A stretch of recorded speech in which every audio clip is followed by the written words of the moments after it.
चलिए बढ़ते हैं आज की कहानी की ओर।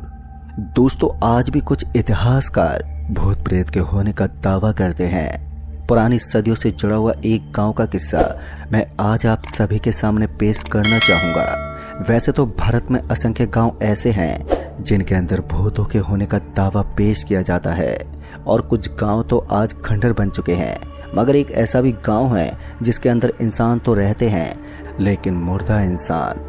दोस्तों, ये सुनने में जितना ज़्यादा अजीब लगता है उस गांव में घूमकर देखा जाए तो ये उतना ही ज़्यादा खौफनाक लगता है। आज की कहानी भी कुछ ऐसी ही है। ये कहानी राजीव की है। वो इस कहानी का वर्णन करते हुए बताते हैं कि ये उस समय की बात है जब वो पहली बार घूमने के लिए गए हुए थे, लेकिन जब घूमते घूमते उन्हें अपनी नई नई ऑफिस के काम के लिए किसी मीटिंग को अटेंड करना था, तब उन्हें अचानक इस शिवगढ़ गांव में बुलाया गया। दोस्तों, मैं आगे की कहानी राजीव के पॉइंट से ही सुनाता हूँ। इस गांव के शुरुआती अक्षरों में भले ही भगवान का नाम लिखा गया हो, लेकिन यहाँ पर राज भूतों का चलता है। बुधवार की शाम को जब मुझे उस मीटिंग को अटेंड करने के लिए बगल के ही एक गांव में जाना था, तो मैं मजबूरन अपनी गाड़ी लेकर निकल गया। शाम का माहौल था और बारिश भी हो रही थी। मूसलाधार बारिश की वजह से सड़क के ऊपर पानी ज़्यादा इकट्ठा हो जाता था और यही कारण रहता था कि गाड़ी को चलाने में काफ़ी दिक्कत पेश आती थी। कभी कभी तो पानी इस कदर मिलता था कि गाड़ी के टायर लगभग पानी के अंदर ही डूब जाते थे, मगर मैं इन सभी चीज़ों से बेफिक्र होकर अपनी गाड़ी को बस सड़क पर भगाता जा रहा था। कुछ समय की दूरी को पार करके मैं एक होटल में रुक गया। जब मैंने टाइम की तरफ नज़र दौड़ाई तो मैंने पाया कि इस वक्त रात के 8 बज रहे थे। बारिश का मौसम चल रहा था, तो ऐसे में मैं सबसे पहले गर्मा गर्म खाना खाना चाहता था। मेरे साथ भी कोई नहीं था, तो ऐसे में मैंने सोचा कि मैं जितना जल्दी मीटिंग में पहुंच सकूं तो उतना ही मेरे लिए बेहतर होगा, इसलिए मैं अब जल्दी से यहां से निकलना चाहता था। उसके बाद मैंने खाना ऑर्डर किया और मटर पनीर वगैरह खाने के बाद अब मेरा पेट फूल चुका था और मुझे डकार भी आ चुकी थी। इसलिए अब मैंने सोचा कि अब मैं काफ़ी देर तक गाड़ी को बहुत ही आराम से चला लूँगा।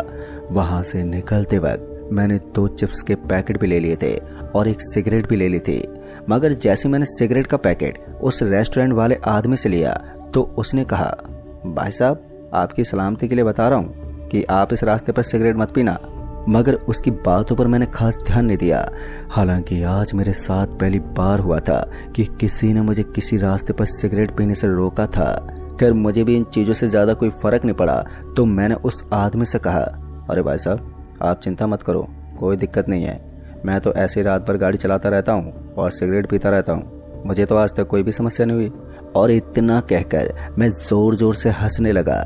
उसके बाद मैंने सोचा कि अब मुझे यहाँ से तुरंत ही निकल जाना चाहिए और फिर मैं सीधा अपनी गाड़ी में बैठा और वहाँ से निकल पड़ा। दोस्तों, अब गाड़ी के सामने वाले शीशे पर जो पानी गिर रहा था वो तो लगातार साफ होता जा रहा था, लेकिन पता नहीं क्यों इस सड़क पर आज मुझे थोड़ा सा अजीब सा महसूस हो रहा था। मेरे रोंगटे अचानक ही खड़े हो गए थे और ऐसा लग रहा था कि मैं किसी ऐसी अजीब सी जगह पर आ गया हूँ जहाँ पर मेरा दिमाग बहुत ही कम काम कर रहा था। खैर, जैसे तैसे अब मैं गाड़ी को ड्राइव करता रहा और कुछ दूर आगे जाने के बाद अचानक ही एक हाथ मुझे सड़क के बीच में नजर आने लगा। दरअसल मैंने देखा कि वो हाथ किसी महिला का था। इतनी रात को किसी महिला को सड़क पर देखकर मैं हैरान हो गया था। फिर मैंने घड़ी की तरफ देखा तो मैंने पाया कि इस वक्त रात के 12:15 बजने वाले थे और इतनी रात को इस महिला का यहाँ पर होना थोड़ा सा अजीब था। फिर मैंने सोचा कि हो सकता है ये किसी मुसीबत में हो, इसलिए मुझे इसकी सहायता करनी चाहिए। इसलिए मैंने अपनी गाड़ी को उसके सामने जाकर रोका। जैसे ही गाड़ी रुकी तो मैंने देखा कि उस महिला के गीले गीले बाल उसके चेहरे पर थे और उसकी वो सफ़ेद साड़ी उसकी खूबसूरती पर 4 चांद लगा रही थी और वो नज़ारा इस ठंडी रात में दिल को सुकून देने वाला दृश्य सा बन गया था। एक बार के लिए मैं उस महिला के चेहरे में खोसा गया था, मगर उसके बाद उस महिला, या फिर यूं कहें कि उस लड़की ने कहा, देखिए, वो क्या है कि रास्ते पर ही मेरी गाड़ी खराब हो गई है, जिसके चलते मुझे यहाँ पर काफ़ी देर इंतज़ार करना पड़ रहा है। अगर आपको कोई तकलीफ़ ना हो तो क्या आप मुझे आगे तक छोड़ देंगे?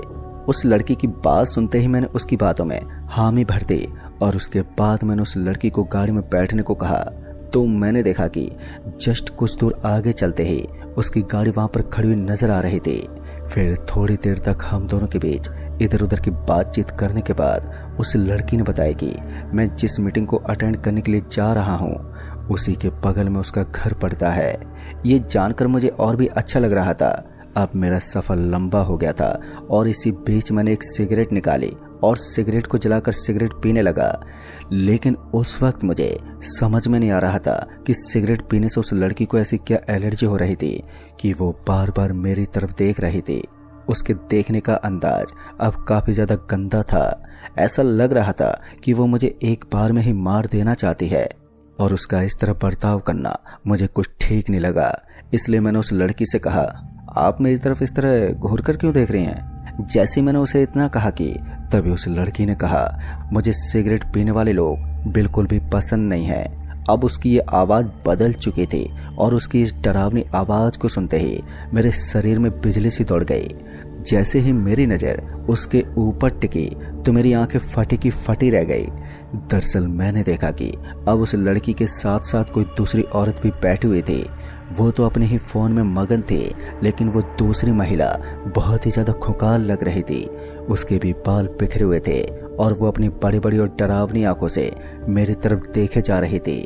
इससे पहले कि मैं कुछ बोल पाता कि अचानक ही एक हेडलाइट की रोशनी मेरी गाड़ी के सामने वाले कांच से टकराने लगी, जिस वजह से मेरा ध्यान भटक गया। और उसके बाद मैंने जब सामने की तरफ देखा तो मैं न पाई कि एक ट्रक बहुत ही रफ्तार में मेरी तरफ आ रही थी।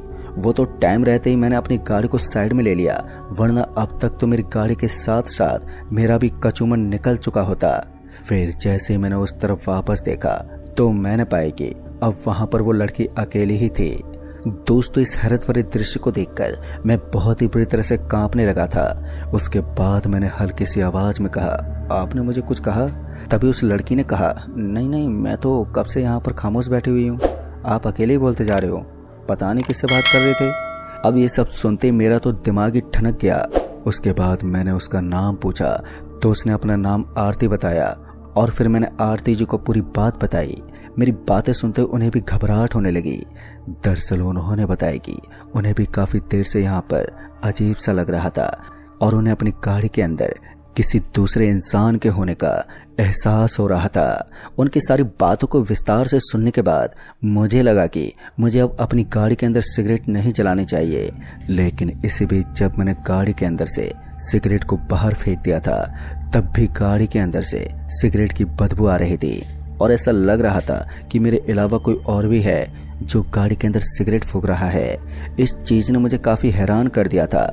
लेकिन मुझे लगा कि शायद गाड़ी के अंदर पहले की तरह अभी भी सिगरेट की सुगंध है, जिसकी वजह से ऐसा महसूस हो रहा है। फिर कुछ देर के बाद जब मैं उस लड़की से डिस्कस करने में लगा हुआ था कि तभी गाड़ी से कोई बहुत ही तेज गति से टकरा गया। बारिश इतनी तेज थी कि मुझे सामने की तरफ का नज़ारा नजर ही नहीं आया और पानी के अंदर वो चीज़ नीचे गिरी पड़ी थी।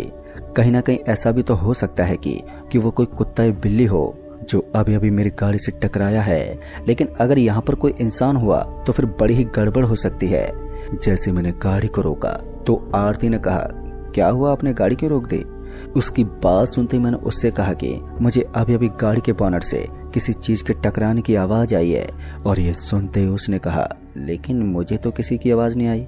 पर बारिश अभी भी लगातार जोरों से बरस रही थी और इस तरह बिना सेफ्टी के अगर मैं नीचे उतरा तो मैं बीमार भी हो सकता था। लेकिन नीचे उतरना ज़रूरी भी हो गया था। उसके बाद मैंने गाड़ी का फाटक खोला और सीधा नीचे उतरकर देखने लगा। मैंने देखा कि गाड़ी के सामने की तरफ जो पानी फैला हुआ था अब वो लाल रंग का हो गया था और मैं समझ गया था कि यहाँ पर सिर्फ और सिर्फ खून फैला हुआ है। इतना सब देखते मेरा पूरा शरीर फूल गया और डर के मारे मेरा पूरा शरीर कांपने लगा। इतने में आरती भी बाहर निकली और जैसे उसने वो नज़ारा देखा तो उसके भी पैरों के नीचे से ज़मीन खिसक गई। उसके बाद मैं थोड़ा थोड़ा आगे बढ़ने लगा। तभी मैंने देखा कि मुझे वहाँ पर किसी की लाश पड़ी हुई नज़र आ रही थी। जब मैं उसके करीब गया तो मैंने देखा कि ये लाश किसी और की नहीं बल्कि आरती की ही थी। और ये सब देखते मेरे कदमों के नीचे से ज़मीन खिसक गई। लेकिन दोस्तों कहानी के अंदर अभी असली ट्विस्ट तो आना बाकी था, क्योंकि दूसरी साइड एक और लाश पड़ी हुई थी और ये लाश किसी और की नहीं बल्कि वो मेरी ही लाश थी। मैंने वही कपड़े पहन रखे थे जो इस वक्त पहने हुए थे। आरती की तो आंखें सफ़ेद हो गई थी और वो बुरी तरह से कांप गई थी। मैं समझ गया था कि इसमें इसकी कोई गलती नहीं है, बल्कि ये सब किसी काली शक्ति की वजह से हो रहा है। बाद में सारा का सारा माजरा मेरे समझ में आ गया कि मैंने सिगरेट को जलाकर अपनी जिंदगी की सबसे बड़ी गलती को अंजाम दिया था। और अब मैं इतना भी समझ गया था कि जिस तरह जहर को जहर काटता है, बिल्कुल उसी तरह से अब एक और सिगरेट ही मुझे यहाँ से बचा सकती थी।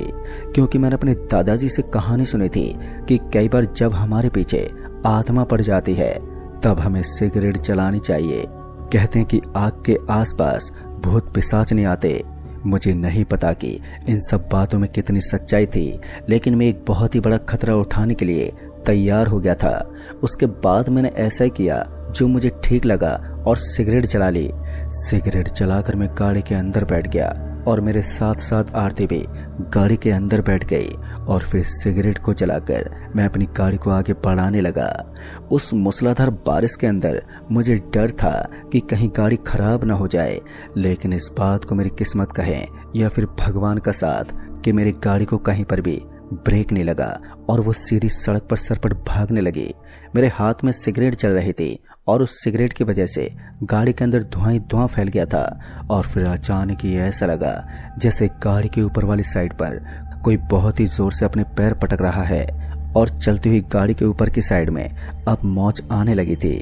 ऐसा लग रहा था कि कोई अपने पैरों से गाड़ी के ऊपर वाले हिस्से को तोड़ने की कोशिश कर रहा था। आरती तो इतनी बुरी तरह से डरी हुई थी कि वो डर के मारे थर थर कांप रही थी। वो तो मैंने किसी भी तरह से ही हिम्मत करके अपनी गाड़ी को उस जगह से निकाल लिया और अपनी जान बचाकर हम दोनों वहां से निकल गए। दोस्तों बहुत ही मुश्किल से जब हम दोनों इस 2-3 घंटे के रास्ते को पार करके अपने घर पहुंचे, तब तक हमारी जिंदगी पूरी तरह से बदल चुकी थी। सच कहूँ तो इस वक्त मुझे आरती से बहुत ज़्यादा प्यार हो गया था और फिर मैंने वहीं पर उसे प्रपोज भी कर डाला। इतना ही नहीं, मुझे भगवान और भूत पर महज घंटे के अंदर ही विश्वास होने लगा था। धीरे धीरे कहानी आगे बढ़ने लगी और उसके बाद मेरी और आरती की शादी हो गई। अब वो मेरी धर्म पत्नी है। मगर जब आज भी मैं उस घटना को मुड़कर देखता हूँ तो मुझे डर भी लगता है और एक खुशी भी होती है कि मुझे इतनी अच्छी पत्नी मिली। आज मैं एक बिजनेसमैन हूँ, लेकिन भूत पिशाच इन सब चीज़ों को मानता भी हूँ, क्योंकि जिसके साथ ये किस्से कहानी होती है वही उनके एक्सपीरियंस और दर्द को समझ पाता है। तो दोस्तों इस कहानी में बस इतना ही। कहानी आपको पसंद आई हो तो वीडियो को लाइक शेयर कमेंट जरूर कर दें और साथ ही चैनल को भी सब्सक्राइब जरूर कर दें। जल्द ही मिलूंगा ऐसी एक और नई कहानी के साथ। तब तक के लिए बाय एंड टेक केयर।